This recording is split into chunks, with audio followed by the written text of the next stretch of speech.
광고를 드렸는데 복음을 전하려고 합니다. 요한복음 7장 37절에서 39절까지 말씀입니다. 37절은 형제님들이 읽어주시고 38절은 자매님들, 39절은 같이 읽도록 하겠습니다. 37절 읽겠습니다. 시작. 명절 끝날 곧 큰 날에 예수께서 서서 외쳐 이르시되 누구든지 목마르거든 내게로 와서 마시라.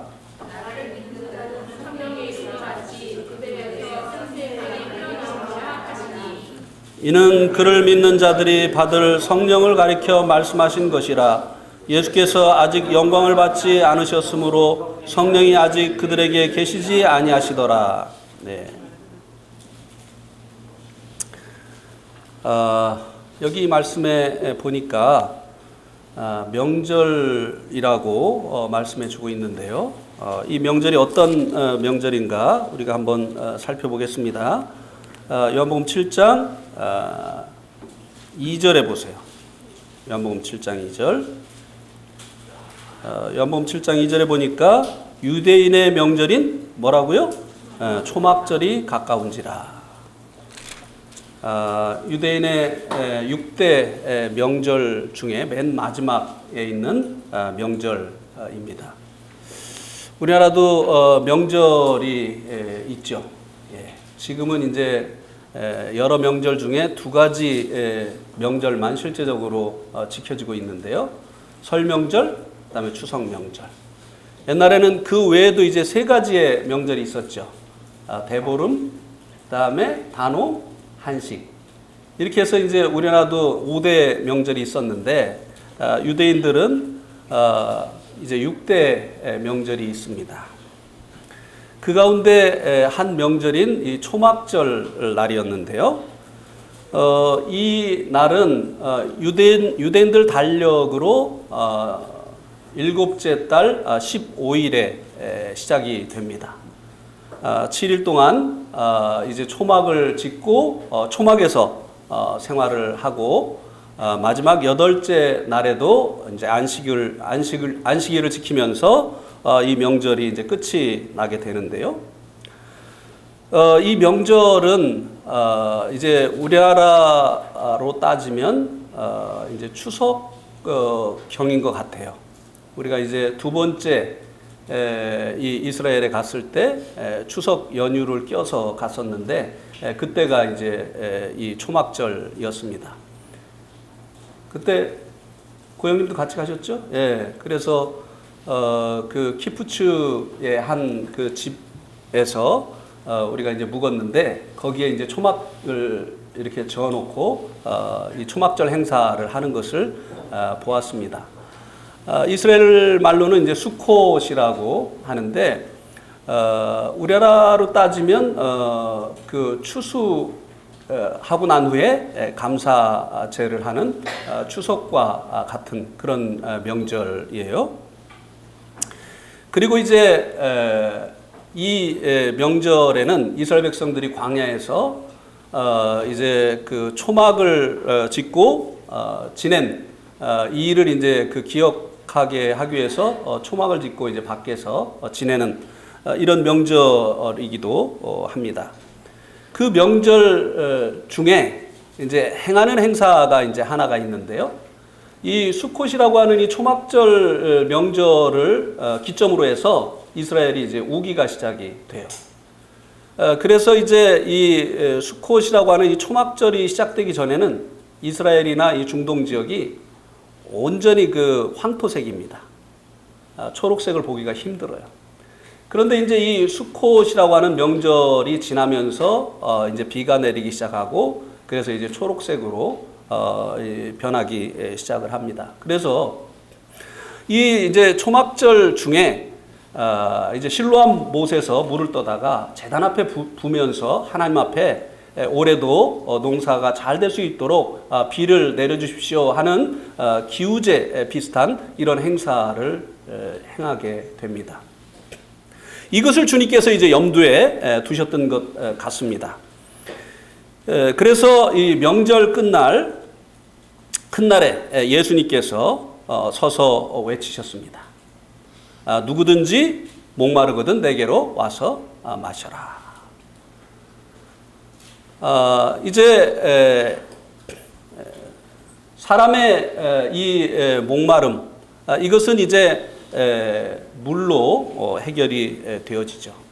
근데 예수님께서 지금 이제 영적인 그 목마름에 대해서 말씀을 하고 계신 것입니다. 이 영적인 목마름을 해결해 주는 것은 바로 주님 자신이다라고 이렇게 말씀을 해주고 있습니다. 이 영적인 목마름이 왜 사람에게 찾아왔을까요? 물론 이제 물이 없기 때문에 목마름이 찾아왔죠. 그러면 예레미야 2장 13절 말씀을 한번 보시겠습니다. 예레미야 2장 13절. 예레미야 2장 13절.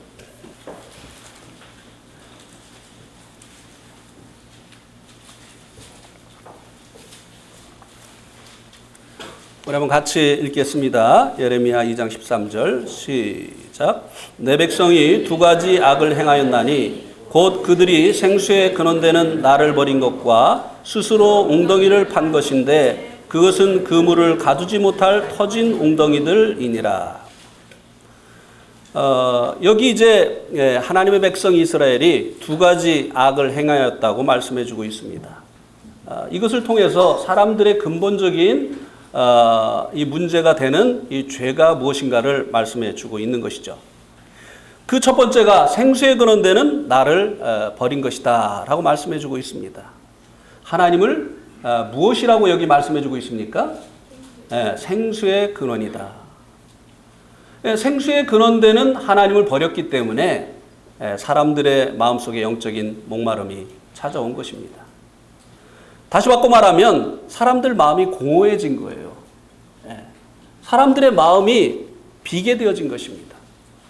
그래서 사람들이 이제 만족을 알지 못하는 이런 인생을 살게 되어진 것이죠. 그런데 이 생수에 근원되는 하나님을 버렸기 때문에 목마름이 찾아왔는데 이 목마름을 해결하기 위해서 생수에 근원되는 하나님께 돌아오면 되는데 하나님께 돌아오지 않고 두 번째 행한 악이 무엇인가 하면은 스스로 웅덩이를 판 것이라고 하는 것입니다. 그런데 그 웅덩이는 물을 가두지 못할 터진 웅덩이들이라고 하는 것입니다. 이것은요 구체적으로 무엇을 이야기를 하느냐면요 11절에 보세요. 2장 11절. 그 어느 나라가 그들의 신들을 신이 아닌 것과 바꾼 일이 있느냐. 그러나 나의 백성은 그의 영광을 무익한 것과 바꾸었도다. 이스라엘 백성들이 생수에 근원되는 하나님을 버리고 스스로 웅덩이를 판 것을 구체적으로 하나님을 버리고 우상을 이방 사람들이 섬기는 우상을 섬긴 것이라고 이 말씀이 우리들에게 말씀해 주고 있습니다. 특별히 이스라엘 백성들이 이제 그 자기 나라 위에 있는 이 두로와 시돈, 나라는 조그만데요 자기들보다 더 나라가 강성하고 잘 사는 겁니다. 이 두로와 시돈은 역사적으로 페니키아로 알려진 나라입니다. 페니키아의 상인들이라고 하는 책을 보신 분도 계실지 모르겠습니다. 나라는 조그만 나라인데 지정학적으로 아주 그 교역하기에 좋은 위치를 해 있죠.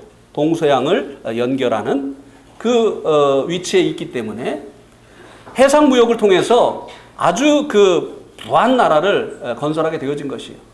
또 많은 이 부를 통해서 용병들을 통해서 그 지중해 연안에 많은 섬나라를 정복을 해서 많은 식민지를 두게 된 것이죠. 그래서 이스라엘이 생각할 때 우리가 섬기는 여호와 하나님보다 저들이 섬기는 바알신이 더 복을 많이 주나 보다. 이렇게 생각하고 하나님을 버리고 그 바알을 섬긴 것을 말씀해 주고 있는 것입니다. 생수에 거는 데는 나를 버린 것과 스스로 웅덩이를 판 것이라고 하는 구체적인 내용이 바로 그것이라고 하는 것입니다. 우리 인생도 하나님께로 지음을 받았기 때문에 우리를 지으신 하나님을 섬겨야 되는 것이 마땅하죠. 그런데 지으신 하나님이 아니라 사람들이 원하는 것을 이제 우상으로 만들어 놓고 그것을 하나님으로 섬기는 것이 하나님의 진노를 부르는 죄악이다라고 말씀을 해주고 있습니다. 다산의 신을 원하는 사람들은 또 그 신이 자녀를 많이 주는 그런 신의 모양으로 만들어 놓고 그것을 신으로 섬기죠. 풍요의 신을 원하는 사람들은 또 그런 모양으로 우상을 만들어 놓고 그 신을 섬기는 것이죠. 결국은요, 탐심은 우상숭배라고 하지 않았습니까? 골로새서 3장 5절에 이 우상이라고 하는 것은요, 사람의 욕심의 화신입니다. 사람이 원하는 것을 신으로 만들어 놓고 사람들이 그것에게 자기들이 원하는 것을 달라고 하는 것이죠. 그래서 골로새서 3장 5절에 탐심이 곧 우상 숭배다라고 말씀을 해주고 있습니다. 오늘날에는 비록 이 유대인들처럼 사람들이 우상을 섬기지는 않습니다. 물론 아직까지도 이제 섬기는 나라와 또 백성들이 있죠. 네팔 같은 나라는 이제 3억 3천 개의 이제 신이 있는데, 뭐 일본도 뭐 700만 개 뭐 신이 이제 있다고 하고, 이렇게 이제 우상을 섬기는 이런 사람들이 있긴 하지만 현대인들은 우상 앞에 복을 비는 일은 어리석은 일이라고 생각을 하고 우상 숭배를 하지 않습니다. 그러나 다 탐심의 종이 되어 있죠.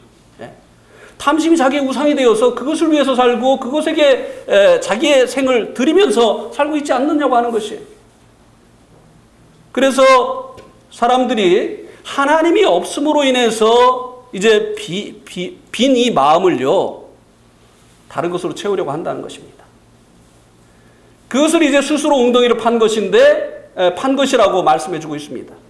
사람들이 생각할 때 자기 마음이 만족하지 못한 이유가 돈 때문이라고 생각을 합니다. 대부분의 사람들이 그렇게 생각을 하죠. 내가 지금 너무나 가난하기 때문에 내 인생이 행복하지 않다라고 생각을 하고요. 돈을 많이 벌면 그와 더불어서 이제 만족과 행복이 찾아올 것이라고 생각하고 평생을 돈에게 바칩니다. 그리고 돈을 위해서 살아가지요. 그래서 오늘날 사람들이 이제 배금을 한다. 무엇입니까? 재물에 절을 한다는 것이죠. 그러니까 이 탐심이 우상숭배라고 하는 이 말이 맞습니다. 돈을 위해서 뭐든지 하잖아요. 그래서 이제 어떤 사람들은 이 돈이 자신의 인생에 만족을 가져다 줄 것이다. 이렇게 이제 생각을 하고 평생을 돈을 위해서 살아갑니다. 그러나 우리 한번 전도서 5장 10절 말씀을 한번 보시기 바랍니다. 전도서 5장 10절.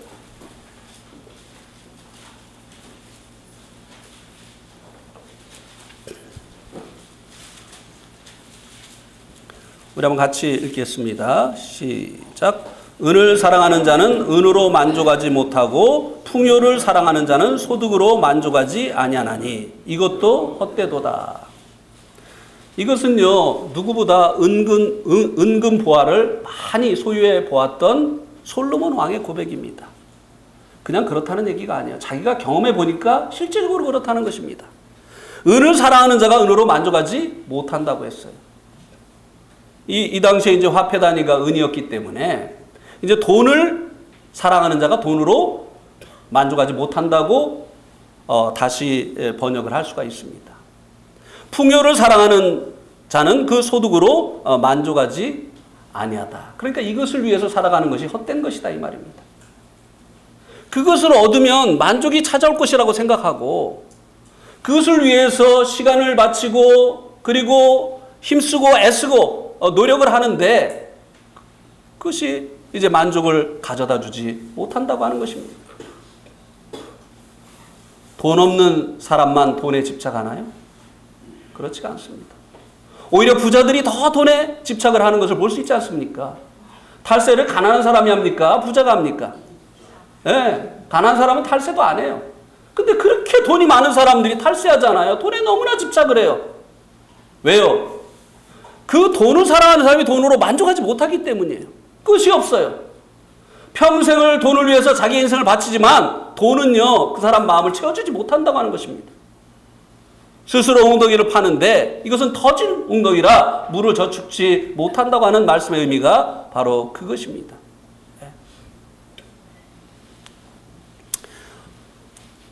어떤 사람들은 이제 생애 만족이 이성에 있을 것이라고 생각을 합니다.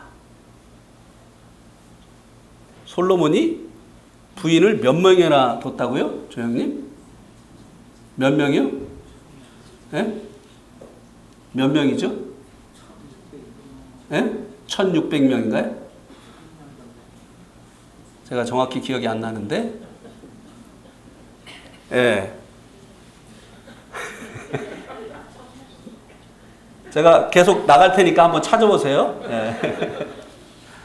또 정확히 얘기하냐면 또 이제 그다음부터는 저거 뻥이다. 이렇게 되니까 요새는 예, 정확히 얘기를 안 드리겠습니다. 1600명이에요? 예. 첩이 1000이고, 비빈이 1000이고, 예? 1600명이죠? 6명? 1600이 아니고? 1600인 것 같은데? 예. 하여튼, 이 솔로몬이요, 한번 봅시다.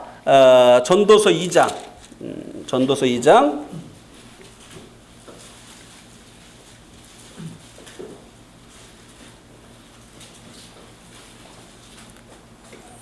8절에 보세요. 전도서 2장 8절.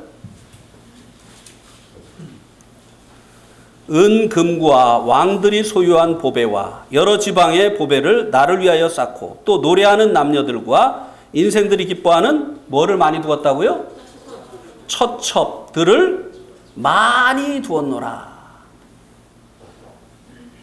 그런데 이제 그가 이제 이런 것들을 통해서 참된 그 만족이 무엇인가, 즐거움이 무엇인가를 이제 알기를 원했죠. 그런데 그가 내린 결론이 무엇인가 보세요. 2절에 보세요. 2장 2절.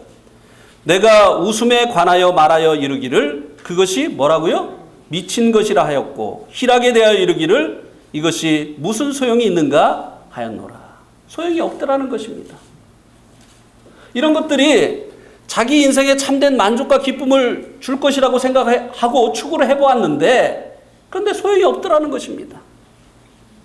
그리고 웃음을 논해서 미친 것이다 라고 이야기를 했는데 이 말의 의미가 무엇인가 하면요, 세상에 미친 사람 외에는 웃을 일이 없더라고 하는 것입니다. 참된 즐거움과 만족을 주는 일이 없더라고 하는 것입니다. 다 자기가 해봤다는 거야. 예. 술로도 즐거움을 찾아보려고 하고, 그리고 이제 집을 크게 짓고, 그리고 이제 거기에 과수원을 만들고, 그리고 이제 수목을 심고, 또 종들을 많이 두어보고, 처첩을 많이 두어보고, 은근보화를 많이 소유해보고, 그리고 가수들을 통해서 노래를 부르게 하고 춤을 추게 해서 거기서 이제 즐거움을 얻으려고 다 해볼 거 해봤는데 참된 만족을 주는 것이 없더라고 하는 것입니다. 웃음을 논해서 미친 것이다. 제가 오래전에 저 금왕이라고 하는 삼성이라고 하는 곳에, 경기도 음성군 삼성이라는 곳에 가서 이제 성경 공부를 하는데요. 아주머니들이 이제 모여 있는 곳에서 이제 성경 공부를 하는데요. 그날 아가씨 한 명이 왔어요. 새로운 사람이 오니까 제가 힘이 나겠어요, 안 나겠어요? 나잖아요. 그래가지고 이제 다른 날보다 더 힘차게 말씀을 전했습니다. 그랬더니 이 아가씨가 빵긋빵긋 웃는 거예요. 그러니까 제가 힘이 나겠습니까, 안 나겠습니까? 예? 말씀을 들을 때 빵긋빵긋 웃는 것과 하고 있는 것과 말씀을 전할 때 차이가 있어요, 없어요? 예. 말씀을 전할 때 막 빵긋빵긋 웃으면요, 힘이 납니다. 여러분들 앞에 와서 한번 말씀 전해보세요. 인상 팍팍 쓰고 있으면요, 정말 말씀 전한 맛 안 나요. 예. 그런데 그냥 빵긋빵긋 웃는데 막 힘이 나는 거예요. 그래가지고 더 힘이 나가지고 말씀을 막 힘있게 막 더 전했습니다. 말씀이 끝나고 나서 그 자매님에게 저 아가씨 누구냐고 하니까 약간 신혜저 자매 집에서 약간 이렇게 해야 됐다는. 왜 웃은 거예요? 제가 전하는 말씀이 좋아서 웃은 거예요? 저는 그렇게 착각을 했어요. 제가 말씀을 잘 전하니까 막 말씀이 은혜가 되나 보다. 그래가지고 웃나 보다 그랬는데 정신이 약간 이상해가지고 웃은 거예요. 웃음을 논해서 뭐라고요? 미친 것이다. 세상에 미친 사람 외에는 웃을 일이 없더라고 하는 것입니다. 자기가 다 해봤는데 스스로 엉덩이를 판 것인데 그것은 터진 엉덩이라고 하는 것입니다. 좋은 것을 들어보고 좋은 것을 봐보고 해도 그것이 그때뿐이고 계속해서 더 좋은 것을 요구하게 될 뿐이라고 하는 것입니다. 신혼집 시작할 때 대부분 이제 단칸 새방에서 시작들 했잖아요. 그러다 전세방 얻었을 때 얼마나 좋았습니까? 그죠? 이제는 달달이 월세 안 내도 된다. 근데 또 이 전셋집은요, 주인이 한꺼번에 올려달라고 해요. 그리고 또 어느 날 또 나가라고 할 수가 있어요. 그러니까 좁더라도 내 집 하나 있으면 좋겠다 해가지고 졸라매고 아끼고 전략해가지고 집 하나 장만했어요. 조그만 아파트 하나 장만했어요. 그래도 그것으로 인해서 기쁩니까? 안 기쁩니까? 기쁘죠. 이제 나도 내 집이 있다. 이제는 내가 원하는 만큼 이 집에서 살 수 있어. 얼마나 좋습니까? 근데 얼마나 가요? 친구 집에 갔더니 우리 집보다 훨씬 넓고 막 그냥. 그래요. 그러니까 또 더 이제 넓은 집으로 가려고 노력하고 애쓰게 되죠. 그죠? 평생 아파트 평수 늘리다가 인생 끝나는 사람들 많습니다. 그래요, 안 그래요? 평생 아파트 평수 늘리다가 인생 끝나는 사람들 많아요. 그러니까 생의 목적이 무엇인지 모르고 사는 거예요. 우리가 이 땅에 왜 태어났는지 돈 때문이 아니에요. 우리가 원하는 거 얻는다고 해서 우리의 인생의 의미가 찾아지는 것이 아니고 거기에서 우리의 인생의 만족이 오는 것이 아닌데도 불구하고 많은 사람들이 생의 의미를 알지 못하기 때문에 자기 나름대로의 생의 목적을 설정해 놓고 그것을 성취하고 이루기 위해서 얻기 위해서 살아갑니다만 그것은 터진 웅덩이에 물을 저축치 못한다고 하는 것입니다. 호랑이는 죽어서 가죽을 남기고 사람은 죽어서 무엇을 남긴다고요? 이름을 남긴다. 그래서 이제 명예를 위해서 살아가는 사람들도 있죠. 자기 이름을 사람들에게 알리기 위해서 살아가는 사람들도 있죠. 그런데 왜 이렇게 요즘 유명한 사람들이 극단적인 선택을 하죠? 툭 하면 이제 뉴스에 나와요. 누가 우리가 알만한 사람이 아주 유명한 사람이 그 이름을 이제 한국 땅에 널리 알린 이 유명한 사람들이 어느 날 극단적인 선택을 합니다. 도대체 이유가 뭐죠? 유명해지면 만족할 줄 알았는데 그렇지가 못하는 거예요. 여러분 그런 얘기 들어보셨습니까? 연극이 끝난 후에 그 배우의 마음에 밀려오는 그 공허함이라고 하는 얘기 들어보셨어요? 연극을 할 때 관객들이 자기를 향해서 박수를 치는데 연극이 끝나고 관객들이 다 돌아간 그 무대에 서 있을 때 그 밀려오는 그 공허함, 그것은 감당할 수가 없다고 하는 것입니다. 유명해지면 삶의 만족이 오는 것이 아니에요. 사람들이 나를 알아주고 나를 향해서 박수치면 거기로부터 삶의 기쁨과 만족이 오는 것이 아니라고 하는 것입니다.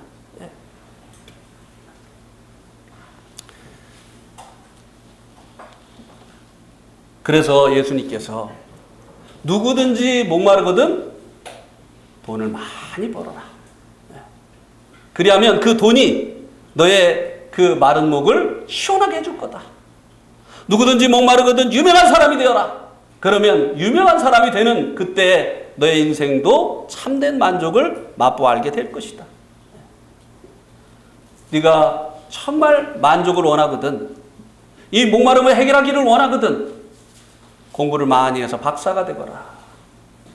박사님, 최 박사님 만족하십니까? 만족 없어요. 제가 볼 때 최 박사님 만족 없어요. 우리 박 박사님도 만족 없어요. 박 기술사님도.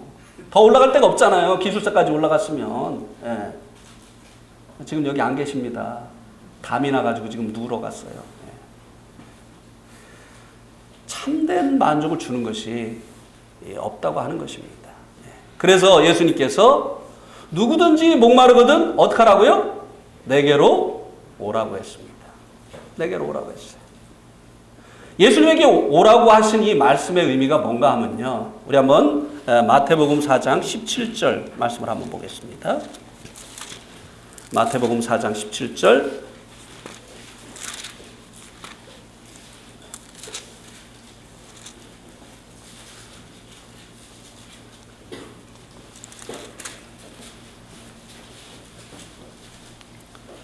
우리 또 같이 읽겠습니다. 시작.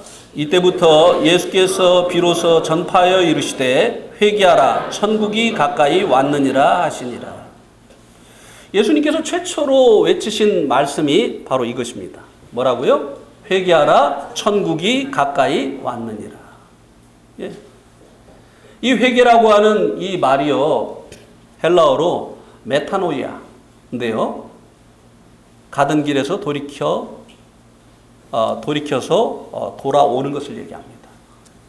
자신이 그 가던 길에서 돌이키는 것을 얘기해요. 또 다른 이 회개라고 하는 단어가 있는데 에피스트레포라고 하는 단어가 있어요. 이것은 원상복귀하다라고 하는 의미를 가지고 있습니다. 예. 주님께서 누구든지 목마르거든 어떻게 하라고 했어요? 주님께 돌아오라고 했습니다. 여기 이 말씀에서는 주님께서 회개하라, 돌아와라. 왜냐하면 천국이 가까이 왔기 때문이다 라고 말씀해 주고 있습니다. 이 회개하는 것, 이것이 목마른 영혼들에게 첫 번째로 필요한 것이라고 하는 것입니다. 이것을 해보아도 저것을 해보아도 이것을 가져봐도 저것을 가져봐도 이것을 성취해봐도 저것을 성취해보아도 생의 만족을 알지 못하고 이것을 하면 만족을 얻을까 저것을 하면 만족을 얻을까 내가 이런 사람이 되면 만족을 얻을까 만족하게 되어질까 또 저런 사람이 되면 만족함을 얻게 되어질까 하고 방황하는 인생들에게 먼저 회개가 필요하다고 말씀해 주고 있는 것입니다. 왜요? 인생의 목마름은 생수에 근원되는 하나님을 떠난 것이기 때문에 하나님을 떠나는 것이 사람의 이 생에 이 목마름을 가져왔기 때문에 이 목마름의 문제 이것을 해결하는 방법은 생수에 근원되는 하나님께 돌아오는 것이에요. 그래서 예수님께서 누구든지 목마르거든 내게로 오라고 말씀을 하신 것입니다. 그러면 이 구체적인 이 회개가 무엇이냐라고 하는 것입니다. 우리 한번 사도행전 5장 31절을 한번 보시겠습니다. 사도행전 5장 31절.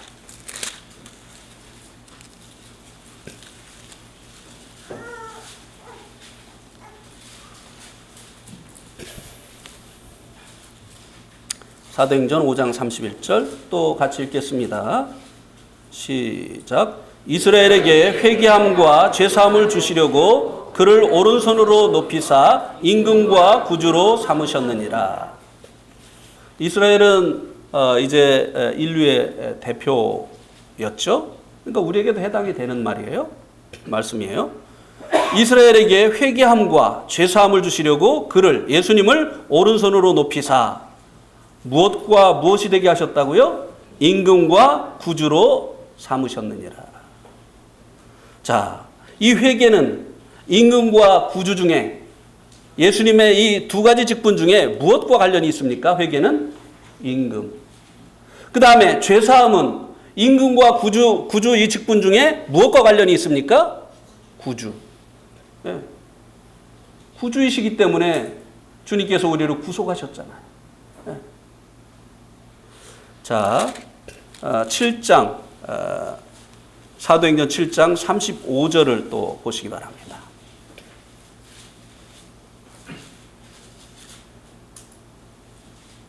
또 같이 읽겠습니다. 시작. 그들의 말이 누가 너를 관리와 재판장으로 세웠느냐 하며 거절하던 그 모세를 하나님은 가시나무 떨기 가운데서 보이던 천사의 손으로 관리와 속량하는 자로서 보내셨으니. 예.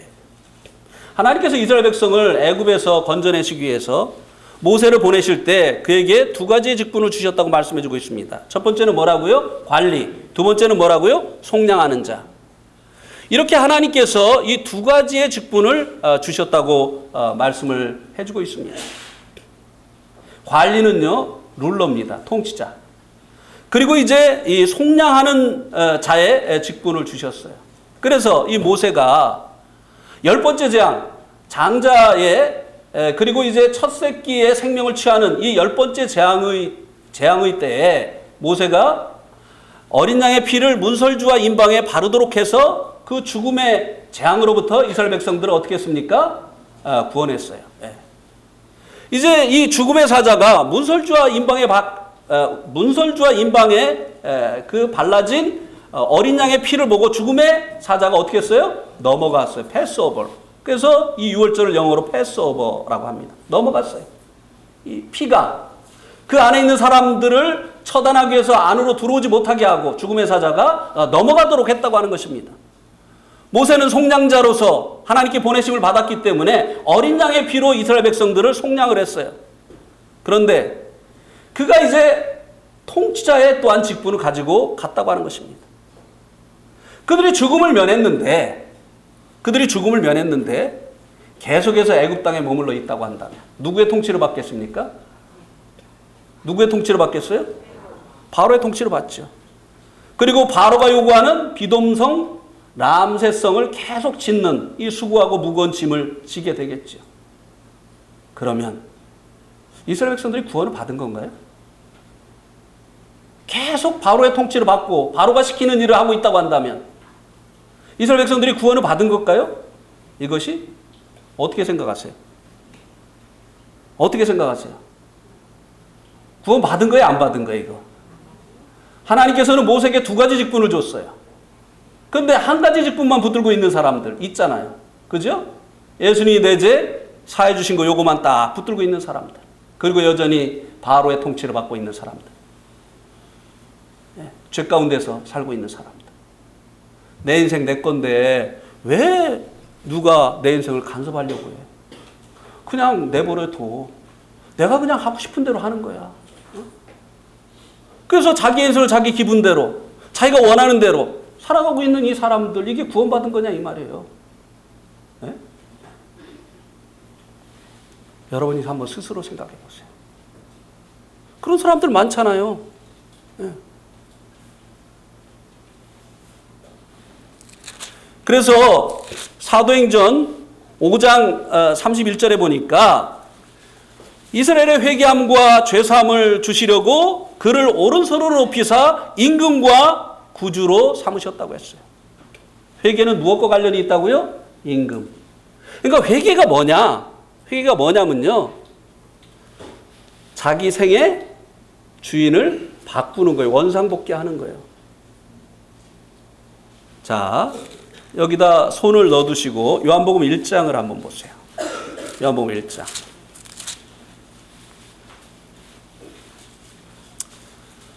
1절에 보면 태초에 말씀이 계시니라. 이 말씀이 하나님과 함께 계셨으니 이 말씀은 곧 하나님이시니라.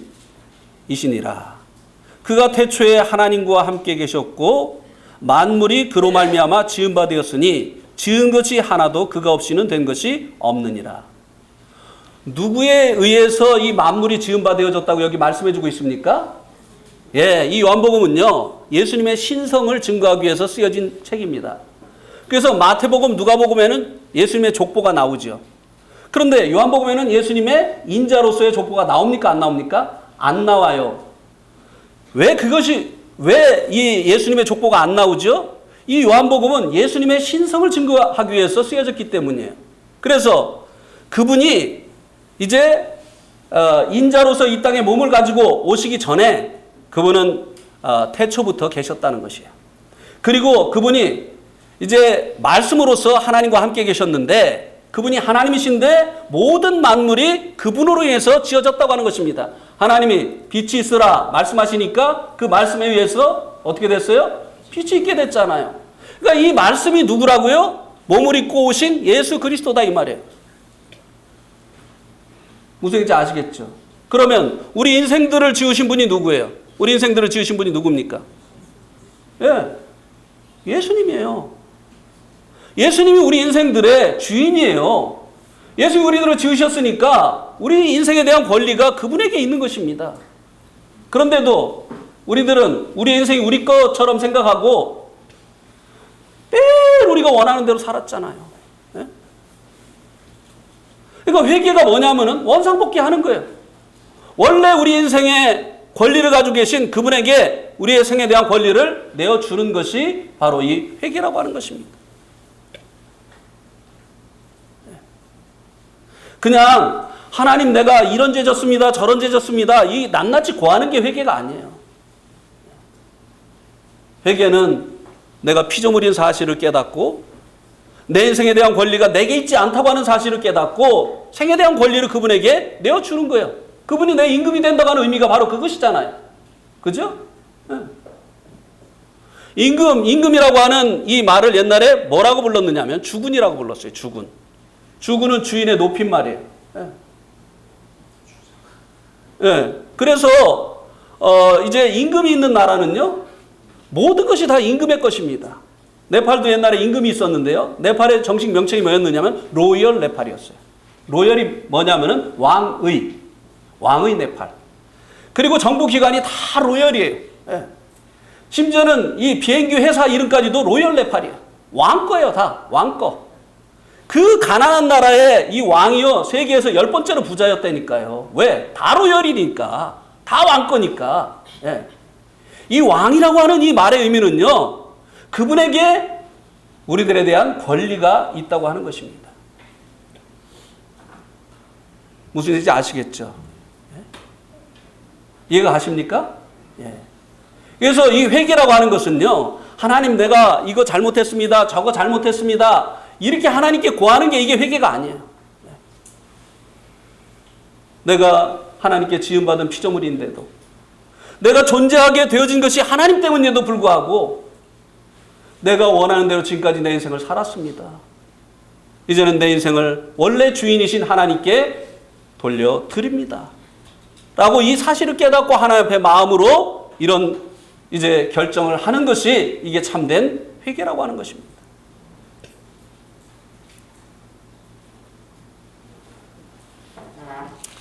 자, 누가복음 한번 6장을 보시기 바랍니다. 회개가 되면 어떤 그 일들이 일어나게 되는가? 누가복음 6장.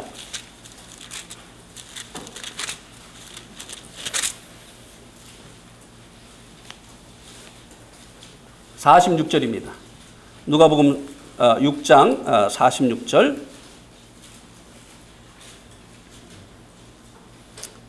자, 여기 보니까 너희는 나를 불러 주여 주여 하면서도 어찌하여 내가 말하는 것을 행하지 아니하느냐. 예수님께서 여기 뭐라고 말씀하고 계십니까? 너희는 나를 불러 주여 주여 하면서도 어찌하여 내 말하는 것을 행하지 아니하느냐. 그러면은 이들이 예수님을 주님이라고 부르는 것이 그냥 입술의 고백뿐이라고 하는 것입니까? 아니면 그들의 고백이 진실하다고 지금 말씀을 하시고 계신 것입니까? 입술의 고백뿐이라는 거. 왜요? 네가 주인이라 내가 너희의 정말 네가 입으로 고백한 것처럼 주인이라면 내가 하는 말을 지켜야 될 거 아니냐. 근데 주여 주여 하면서도 주님이 하시는 말씀은 행하지 않는 거예요. 그러면서 주님께서 드신 예화가 무엇입니까? 47절부터 보세요. 내게 나와 내 말을 듣고 행하는 자마다 누구와 같은 것을 너에게 보이리라. 집을 짓되 깊이 파고 주추를 반석 위에 놓은 사람과 같으니 큰 물이 나서 탕류가 그 집에 부딪히되 잘 지었기 때문에 능히 요동하지 못하게 하였거니와 듣고 행하지 아니하는 자는 주추 없이 흙 위에 집을 지은 사람과 같으니 탕류가 부딪힘에 집이 곧 무너져 파괴됨이 심하리라 하시니라. 예. 옛날에는 이제 모래 위에 집을 지은, 주추 없이 모래 위에 집을 지은, 그리고 반석 위에 집을 지은 이 두 집으로 이제 비유를 해줬죠. 자, 모래 위에 주추 없이 집을 지은 이 지은 사람은 누구를 얘기해주고 있는 것입니까? 예, 내 말을 듣고 행하지 않는 자. 그리고 반석 위에 집을 지은 사람은 누굽니까? 주님의 말씀 듣고 행하는 자. 이 참된 믿음은요, 이 참된 회개가 되어진 이 같은 사람들은요, 그 열매가 어떻게 나타나느냐면 주님의 말씀에 순종하는 것으로 그 열매가 나타나게 되어 있다고 하는 것입니다. 주님께서 뭐라고 하셨습니까? 나무는 그 열매를 통해서 알 수 있다. 좋은 나무에서 나쁜 열매가 맺을 수 없고 나쁜 나무에서 좋은 열매가 맺을 수가 없다. 그러니까 이 주님의 이 말씀과 이제 구원을 받았다고 얘기하는데요, 주님의 말씀과 아무런 상관이 없는 삶을 살아요. 이런 사람들의 문제가 무엇일까요? 이런 사람들의 문제가 무엇일까요? 예? 예, 회개가 안 된 거예요. 회개하라, 천국이 가까웠느니라. 회개가 안 된 거예요. 아직도 자기 인생의 주권을 자기가 가지고 있는 거예요. 그래서요, 하나님의 말씀도요, 쓰면 뱉고 달면 삼키고, 자기 생각하고 똑같으면 아멘, 자기 생각하고 하나님 말씀이라 할지라도 다르면 한 귀로 듣고 어떻게 해요? 한 귀로 흘려버려요. 그렇습니까? 안 그렇습니까? 근데 이 하나님의 이 회개가 되어진 이 하나님의 자녀들이 특징이 뭔가 하면요, 하나님의 말씀을 경외하는 거예요. 하나님 경외하기 때문에 하나님의 말씀을 경외하는 것이에요. 그래서 항상 하나님의 뜻인가 아닌가 이것을 이제 살피는 거죠. 그래서 하나님의 말씀이면 아멘, 하나님의 말씀이면 아닌 것이에요. 그래서 이 회개가 되어진 이 열매가 바로 이 하나님의 말씀에 순종하는 것으로 나타나게 되어진다고 하는 것입니다. 왜냐하면 이제는 주인이 바뀌었기 때문에. 그러니까 이 죄가 무엇이냐? 죄를 회개하는 거잖아요. 그럼 이 죄가 무엇이냐? 우리 한번 로마서 5장 19절을 보시겠습니다. 로마서 5장 19절.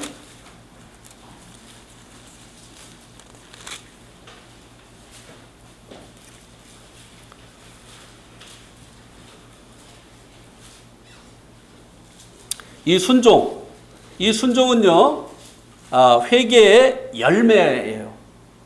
회개의 조건이 아닙니다. 우리가 순종하면 회개가 되어진 것이고 순종 안 하면 회개가 안 되어진 것이다 이 얘기하는 게 아니에요. 회개는 주인을 바꾸는 것이에요. 근데 주인을 바꿨다고 하는 이것을 입증해 주는 열매가 무엇이냐? 순종이다 이 말이에요. 이걸 거꾸로 하면은 이제 문제가 생기는 거예요.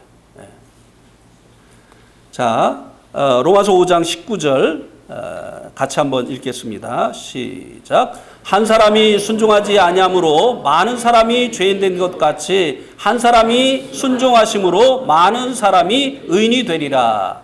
예.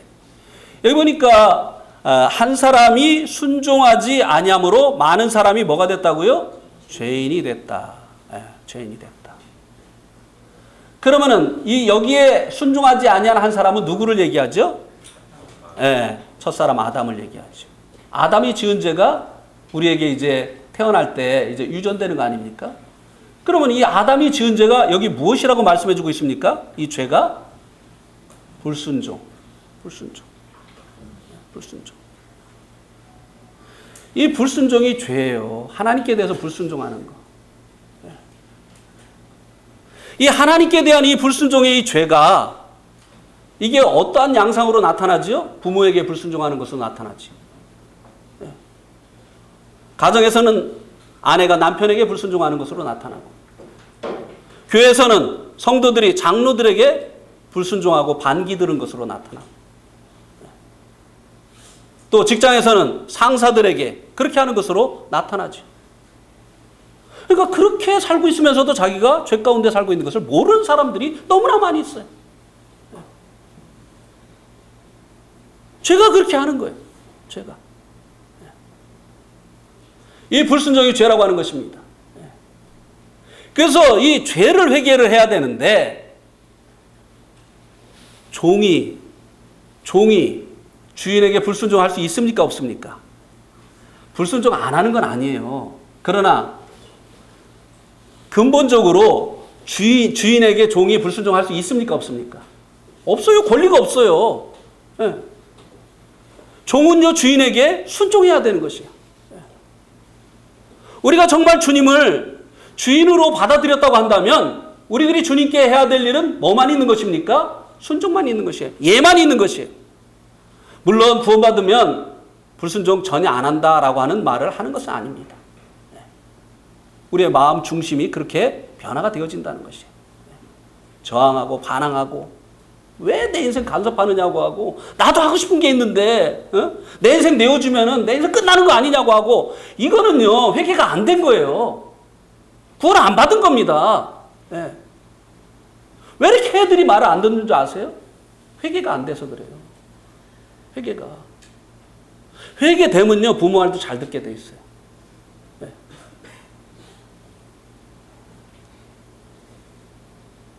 왜 이렇게 트러블을 일으키고 문제아로 여기저기서 나타나는 줄 아세요? 회개가 안 돼서 그래요. 회개가 자기 고집대로 하려고 하기 때문에.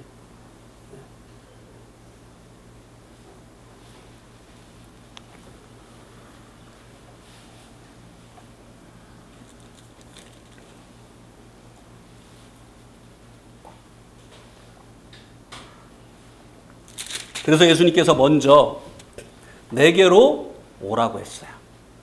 이거는 회개하라는 것이에요. 그 다음에 이제 예수님께서 하신 말씀이 무엇입니까? 내게로 와서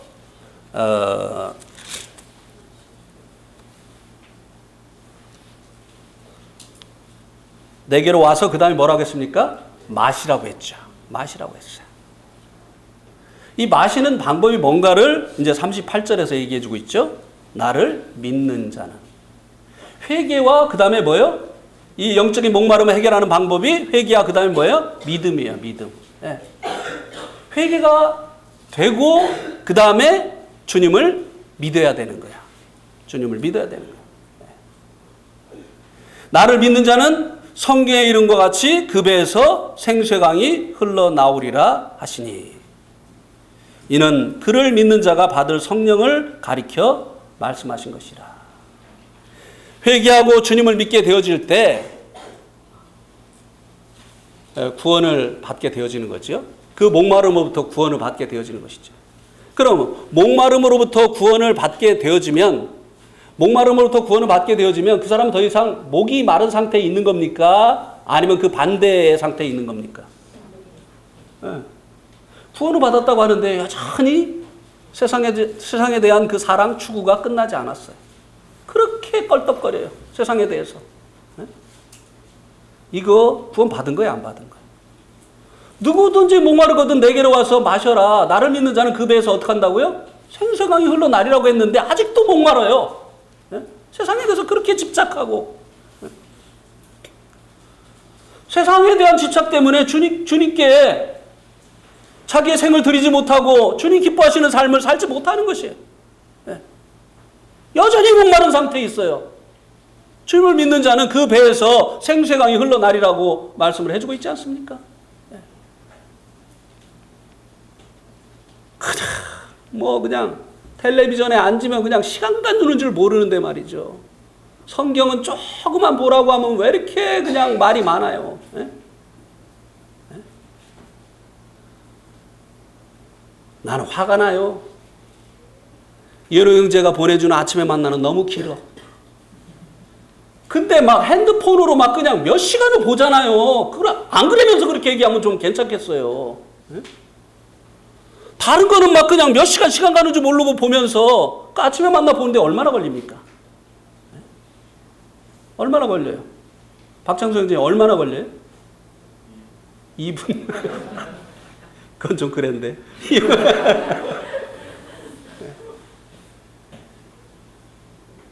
이 세상에 대한 그 목마름, 이게 끝이 나질 않았어요.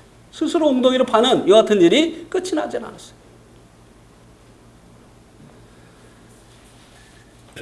이 구원받은 증거, 오늘 제가 이제 읽지 않았습니까? 로마서 8장을 한번 보세요. 로마서 8장.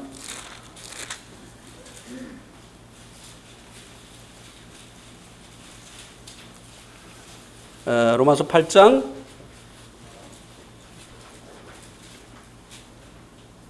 16절. 로마서 8장 16절. 성령이 친히 우리의 영과 더불어 우리가 하나님의 자녀인 것을 증언하시나니. 자, 우리가 하나님의 자녀인 것을 두 가지가 증거해 준다고 말씀해 주고 있습니다. 첫 번째는 뭐죠? 성령님. 두 번째는 우리의 영. 이 영에 대해서 먼저, 우리의 영에 대해서 먼저 말씀을 드리겠습니다. 우리의 이제 이 몸에 있는 기관이 5가지가 있죠. 첫 번째, 눈으로 보고 시각, 귀로 듣고 청각, 다음에 코로 냄새 맡고 후각, 다음에 혀로 맛보고 미각, 다음에 촉각, 피부로 느끼고 촉각. 이렇게 이제 5가지의 기관이 있죠. 이것은 다 이 보이는 세계와 접촉하는 기관입니다. 근데 하나님께서 이제 우리를 하나님과 더불어 교제하게 하시기 위해서 지으셨기 때문에 하나님과 접촉할 수 있는 기관을 또 지으셨죠. 그게 뭐예요? 영이에요. 영. 그런데 죄와 허물로 죽었던 너희를 살리셨다. 이 죄가 우리의 영을 어떻게 했다고요? 죽게 했어요. 자, 제가 이 코가 있긴 있는데요. 냄새를 못 맡아요. 그러니까 무슨 냄새가 나도요, 저는 몰라요. 뭐 해질러 향이 좋다고 이제 이렇게 얘기들을 하는데 저는 그게 무슨 얘기인지 모릅니다.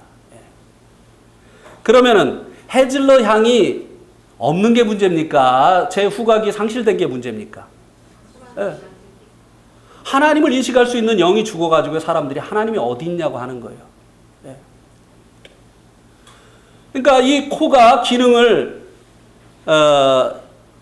이 기능을 발휘하게 되어질 때 이제 그 냄새를 맡을 수 있게 되어지는 거잖아요. 그래서 죽었던 우리의 영이 살아나게 되어질 때 하나님과 교제할 수 있는 거예요. 하나님에게 예배드릴 수 있는 거예요. 저는 오늘도 영으로 주님 앞에 예배했어요. 주님께서 살리신 그 영으로 주님을 바라보면서 예배했습니다. 내 마음에 들어오는 생각들을 떨쳐버리고 주님께서 그 살리신 영으로 주님을 바라보면서 주님 앞에 예배했어요. 그러면 되는 거예요. 하나님께서 예배하는 자를 찾으시는데 하나님은 영이시니까 우리가 무엇과 무엇으로 예배한다고요? 영과 진리 안에서. 그 영이 하나님께서 살리신 영이에요. 네. 이 영을 통해서 하나님을 자각하고 이 영을 통해서 하나님과 교제하고 이 영을 통해서 하나님을 예배할 수 있게 하는 거예요. 그래서 구원받지 못한 사람들은 하나님 예배할 수가 없어요. 영이 없기 때문에. 코가 그 기능을 상실해버리면 냄새를 맡을 수 없는 것처럼 영이 죽은 사람들은요, 하나님을 하나님 앞에 나와서도 하나님을 느끼지 못해요. 네. 그러니까 떠들고 딴짓하고 이렇게 하는 거예요. 예배 시간이. 지루하고 이렇게 되어지는 거예요. 영이 산 사람들은요, 하나님 앞에 나오면요, 그분을 경외하게 돼 있어요. 방자에 행하지 않죠. 영이 살아서 하나님이 어떤 분인지 알기 때문에. 이것이 이제 우리가 하나님의 자녀가 됐다고 하는 증거죠. 두 번째 증거는 무엇입니까? 성령님이에요. 성령님. 자, 갈라디아서를 한번 보세요. 갈라디아서 4장.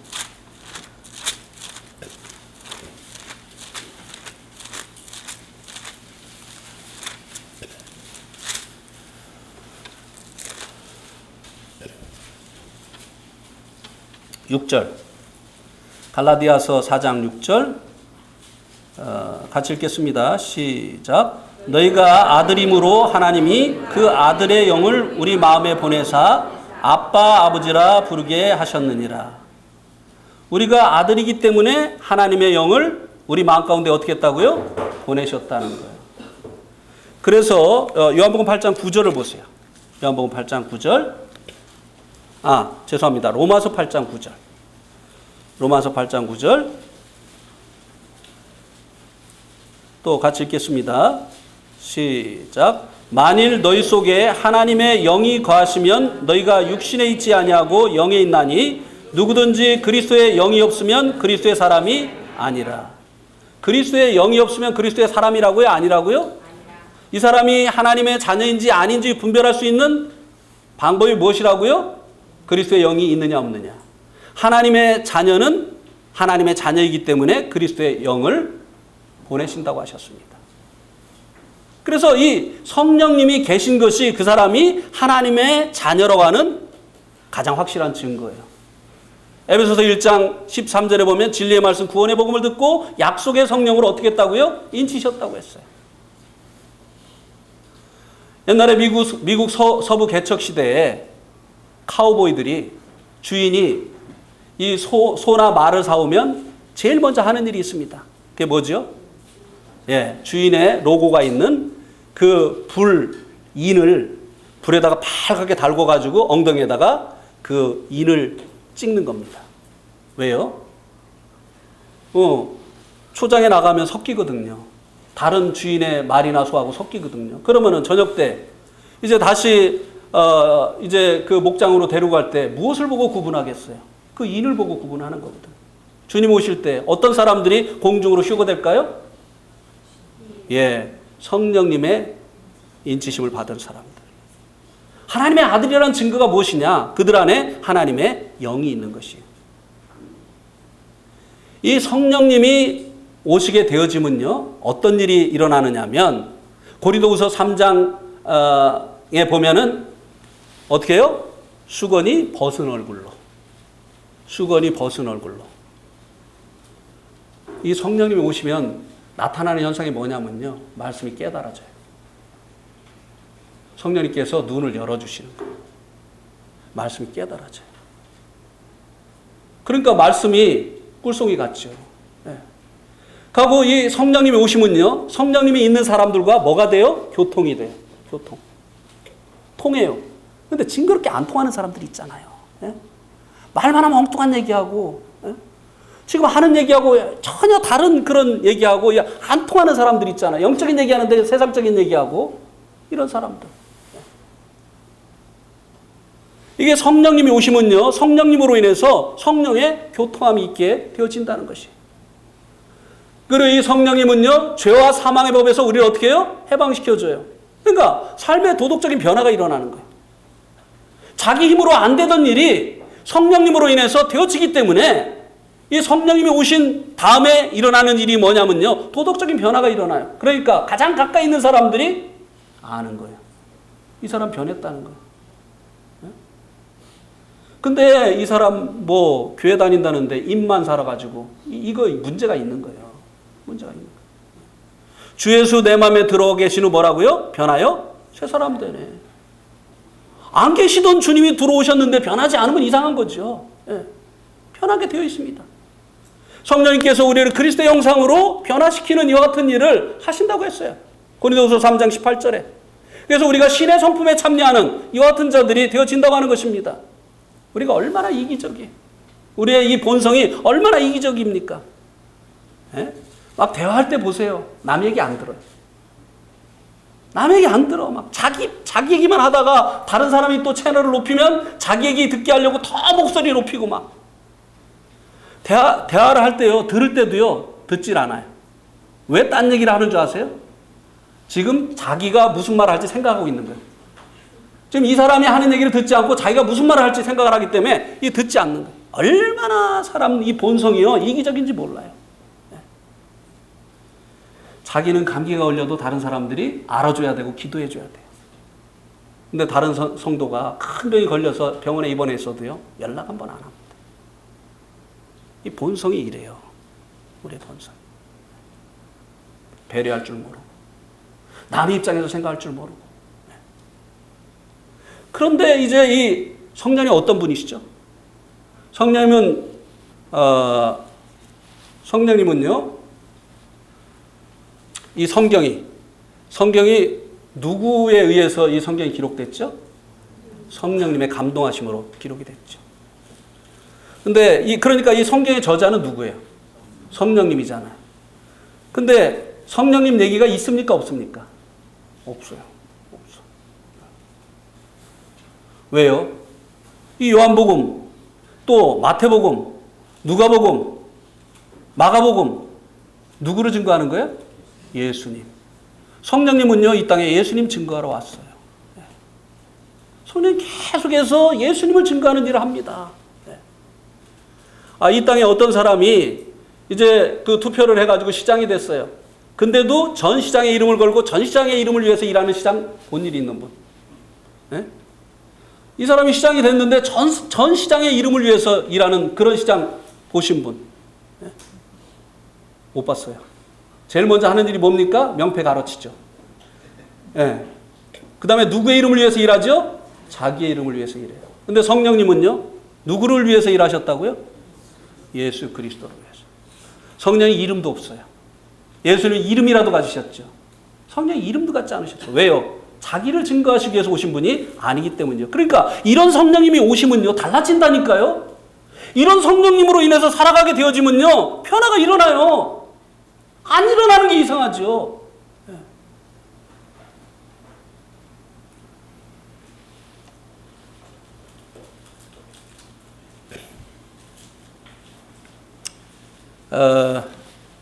이렇게 이제 성령님이 우리 안에 이제 오시기 위해서 우리가 이제 주님 말씀하신 것처럼 나를 믿는 자, 믿어야 된다고 하는 것입니다.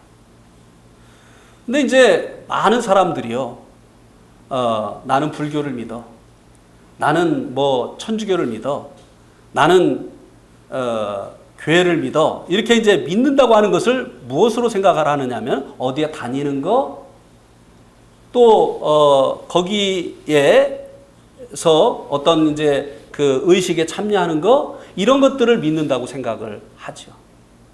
그래서 이제 열심히 어떤 집회에 참석하고, 그리고 또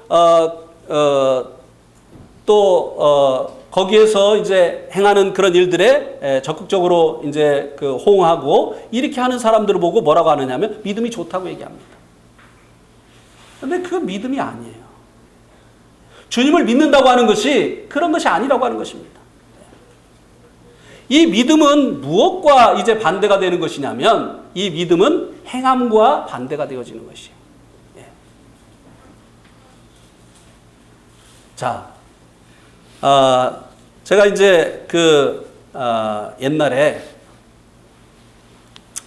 미국의 그 뉴욕에 갔을 때 엠파이어 스테이트 빌딩에 갔었습니다. 엠파이어 스테이트 빌딩이 몇 층인지 아십니까? 102층이에요. 여기에 계단이 몇 개 있는 줄 아십니까? 엠파이어 스테이트 빌딩에 계단이 몇 개인지 또 찾아보면 나올 거예요. 1517개인가 그래요.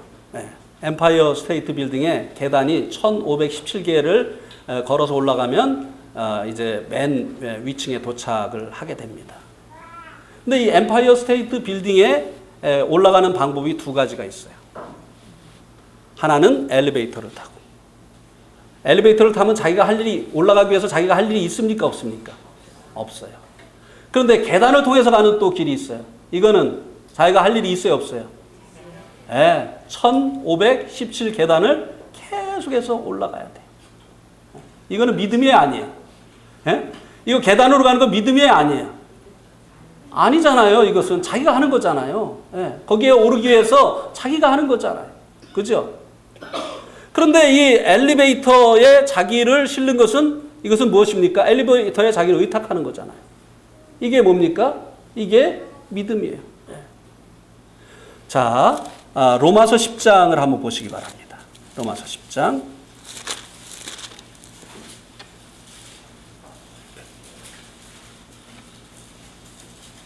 10장 6절.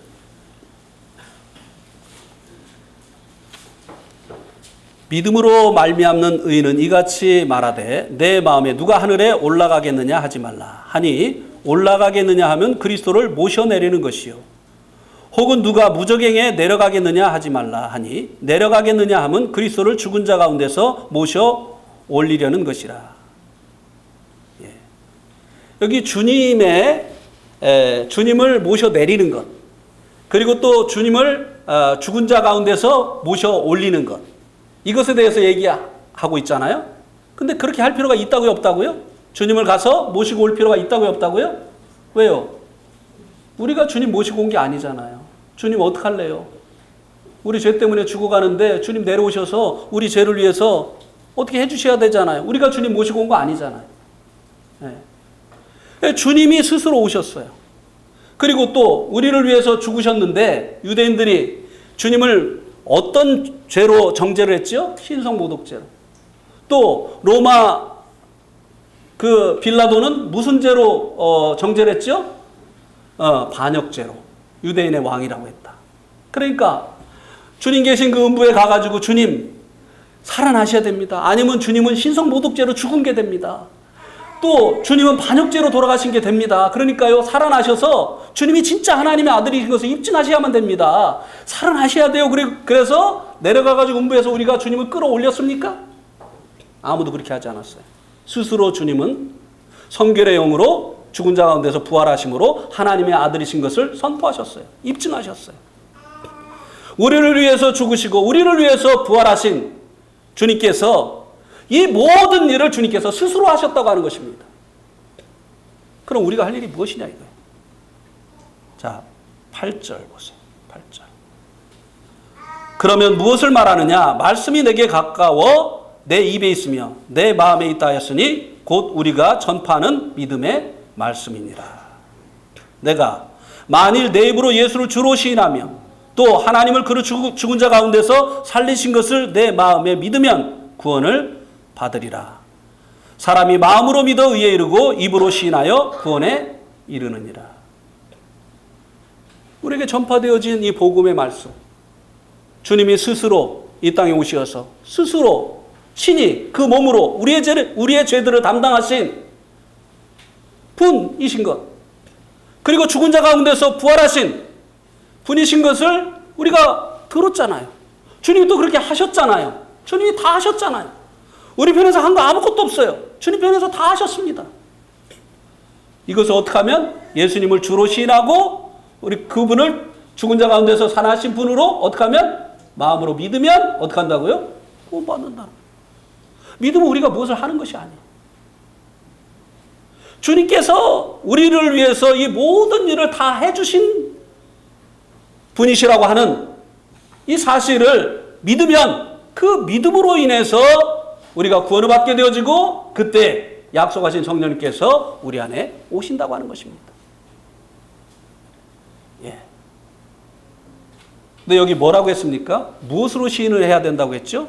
주로 시인을 해야 된다고 했어요. 예. 그리고 죽은 자 가운데서 다시 살아나신 것을 믿어야 된다고 했어요. 그분이 부활하셨다고 하는 이것은 무엇입니까? 그분이 참으로 하나님의 아들이시라고 하는 증거잖아요. 예. 그러면 그분의 죽음은 무엇을 위한 죽음이 되는 겁니까? 친히 그 몸으로 우리의 죄를 담당하신 거죠. 신성모독죄도 아니고 그리고 반역죄도 아니고 바로 우리의 죄를 해결하시기 위한 대속의 죽음이었다고 하는 것입니다. 예. 그래서 우리가 이제 우리의 그 입에 있는 이 말씀, 이제 멀리 갈 필요가 없죠. 이 말씀을 통해서 우리 주님을 이제 믿게 되어질 때 약속하신 성령으로 이제 우리를 인쳐주시는 거죠. 이게 주님이 영광을 받는 거예요. 물론 요한복음 7장 7장 39절에서 말하는 주님이 아직 영광을 받지 못하셨다고 하는 이 말의 의미는 주님께서 부활하시고 승천하셔서 아버지 보좌 우편에 앉으신 그것을 얘기하는 것이지만 이미 그 일이 이루어졌잖아요. 그런데 우리에게 그분이 정말 하나님의 아들로 인정이 됐느냐고 하는 것이, 그분이 우리의 정말 이 주인이시라고 하는 것이 인정이 됐느냐고 하는 것입니다. 그분의 죽음이 그분의 반역죄가 아니고 그분의 신성모독죄가 아니라 내가 그렇게 눈물로 씻으려고 했었던 그 죄, 내가 그렇게 선행을 통해서 보상하려고 했었던 그 죄 때문이었다고 하는 사실을 믿었냐고 하는 것이에요. 이것을 믿게 되어질 때 주님께서 영광을 받으시는 거죠. 왜요? 그분은 우리의 구원자가 되니까. 그분은 우리의 하나님이 되시니까. 그분은 우리의 주인이 되시니까. 그렇게 되어지게 될 때 이제 우리 안에 약속하신 성령님이 오시게 되어지는 것입니다. 네. 기도하시겠습니다.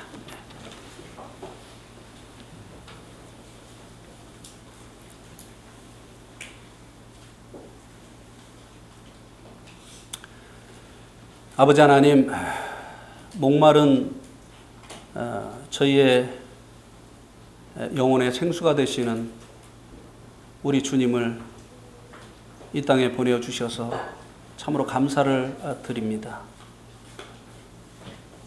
또한 저희들이 하나님 없이 저희들의 생의 주인이 되어서 저희가 원하는 대로 살았던 것이 죄라고 하는 사실을 하나님의 말씀을 통해서 또 말씀을 증거하는 하나님의 사람들을 통해서 깨우쳐 주셔서 참으로 감사를 드립니다.